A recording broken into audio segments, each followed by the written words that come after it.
one chocolate company in America that's working so hard to get tens of thousands of kids out of child labor. How are you doing that? Like, what's the path to that? I mean, yeah, because summarize, essentially, the reason why there's a lot of child labor in West Africa, which is so Cote d'Ivoire and Ghana are two countries on the left side of Africa where most of the world's cocoa comes from. It's like 60 or 70%. So that's where, if you're eating a chocolate bar, more than likely that's where the cocoa for the chocolate bar came from. And over there, because chocolate companies have squeezed them dry so much, like farmers make so little that they literally, in many cases can't afford to pay people that aren't kids to work on the farms. Like they just actually can't afford someone who's over 18. So it's the number one cause of child labor is just poverty. Like they just don't make enough money. So at its, at least in the cocoa supply chain, I don't know about other ones, but so at its root, if you want to stop child labor on your farms, you have to pay the farmers more money. So with Feastables, we when I first started getting into all this, like whatever, I think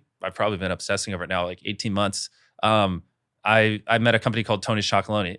Yeah. They're phenomenal company. They're awesome. Yeah, they're great. And so I started off because this is what you do. When you want to learn something new, you find who's the best in the world at it. You go to them, you obsess, and you just absorb everything they have and, go talk to journalists. And so I talked to a lot of journalists who have been very critical of the cocoa industry and then ones who are very positive about it. You talk to experts in different fields. You talk to people that work in different chocolate companies. You talk to every charity in it. You just go and absorb all this knowledge. I did.